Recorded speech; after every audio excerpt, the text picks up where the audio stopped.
There were casualties. The entire team. A lot of the things that people have been picking apart on this show are turning out to be completely false. Someone get in there! We have to update it to Leslie Headland's lore that she just created and manipulated. Ah! They're judging the show before it's even over, and a lot of the things that they said needed to happen for the show to make sense are finally happening. You haven't seen a Sith in 1,000 years, dude. No Jedi's gone missing. You know, I mean, it can't get any worse. In the Acolyte episode 6, Chimera officially joins the Star Bros Club.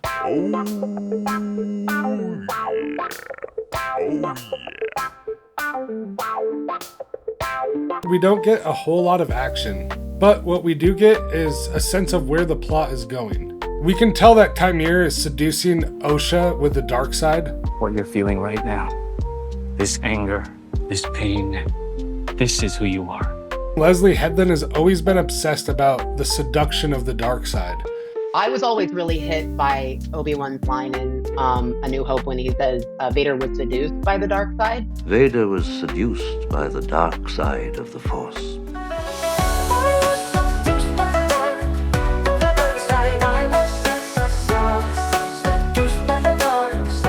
That's why we see Chimera here seducing Osha with the power of the dark side. But when you lose everything, that's when you're finally free. And if that's how it's gonna be, sign me on board. I'm totally dark side as well.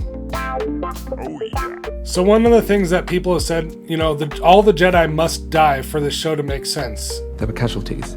The entire team. And there's no way that the council could have been informed of any of this happening for the show to make sense. A scandal like this would inspire fear and mistrust. We should handle this ourselves.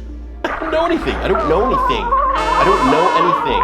We get it. The Sith haven't been seen for a long time. We know that they existed the whole time, though. All of the Jedi were murdered except for Sol. In this episode, Sol hasn't even been able to get a hold of the Jedi Council to explain what happened. Yes, they do know that Jedi were murdered, but what they don't understand is how those Jedi were murdered. They see it with saber attacks. The Sith haven't been seen for so long. Why would they think it's the Sith? Why would their first conclusion be, oh, it must be the Sith? Everybody knows you never go full retard. You know, because they've seen other dark side users use sabers as well. Could this be a splinter order? Or something worse? And it just doesn't make sense for them to immediately go, it's the Sith, when they haven't been seen for all this time. A fallen Jedi, that makes way more sense. It's been established that Jedi fall from the Order and tap into their dark side. They may not go full Sith, but that's completely established in the lore. For the Sith to have messed around and killed a bunch of Jedi in the past and have it be blamed on Sol or another Jedi, that totally fits with the canon. The sense of sort of arrogance on the part of the Jedi in terms of if they think they know everything. And in fact, you know, you see that the Jedi, they're about to be under an internal investigation by the Senate. My colleagues in the expansion region will vote in favor of an external review of the Order. Rancourt has never been a friend of the Jedi, but I worry his fear has convinced so many. They don't want this to come to light. Leslie Headland has already said in this time in the Star Wars universe, the Jedi Order is so big that it's really hard for them to have oversight over every single little project that's going on in the universe. They're in a different space where they're operating with less oversight, number one. One thing that I thought was odd was I'm definitely not sure why Sol didn't want to stick around for the Jedi Order to go, you know, confront the dark side user or whatever he's about to do. A Jedi fly in the galaxy so high.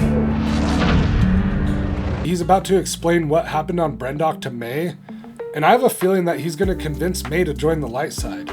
Just like we can kind of see what's happening with Osha. You know, with her putting on the mask, she's already definitely leaning heavily into the dark side.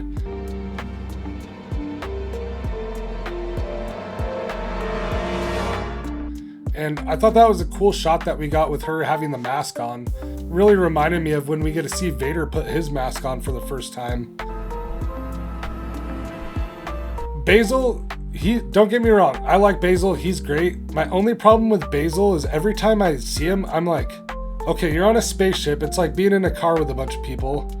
I know these people are farting. I just can't help but think that that guy is stuck in a giant space Dutch oven sniffing farts all day long. Yeah, I called you if you name it. And I'm sure he enjoys it. I have a feeling that way that the plot's heading, Soul's gonna die or be completely cut off from the Jedi Order, or possibly even accused of these crimes and put on trial, almost similar to how Ahsoka was accused of crimes that she didn't commit. A powerful Jedi has fallen. You don't think Master Soul was responsible? I have a feeling that Soul is going to die in this series, which makes me very sad. He was actually the best actor. I really hope they don't kill him off. Considering they killed off Carrie-Anne Moss on her first episode, I have a feeling that's where it's going. And honestly, that would make sense for the plot. It's not like it ruins the plot having the Jedi Council know about this and cover it up. That fits perfectly in George's plan. But I think it's even better if actually all the Jedi that encounter the Sith die and they don't even get to report exactly what happened, and it's led to be a mystery to the Jedi Order themselves. And in fact, they might even think that Soul turned to the dark side and killed all this Jedi and then fled. That would fit perfectly in line.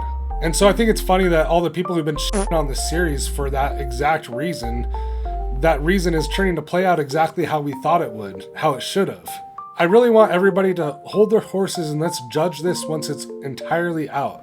Overall, I thought this was a great episode. Definitely slower than the last episode, but that was kind of expected after all of the action we got. And I have a feeling that we're going to get an ultimate battle at the end of this Chimera vs. Soul. At the end, it's going to be Soul winning the battle until Osha all of a sudden comes in and murders Soul. Chimera's going to start seducing Osha and telling her everything that happened on Brendok. To me, it's all about seduction. It's all about appealing to the part of that person. My thoughts are that Chimera was on Brendok, and he knows, that's why he knows exactly what happened that night. And he's ready to tell Osha what happened and use that to convince her to go against Soul. Just like Soul's gonna tell May what really happened on Brendok and use those events to switch May over to the light side. I can't wait to hear more. So if you guys liked my episode, if you guys enjoyed what I had to say, please like this video, subscribe to the channel, and I'm gonna keep creating more content for you guys. Thanks for watching. May the Force be with us all. Live, young Padawan, let the games flow through the sweat and the pain, watch the muscles grow. Swole like a Wookiee, with a roid rage glow in the swole wars, it's the way to go. Live, young Padawan, let the games flow through the sweat and the pain, watch the muscles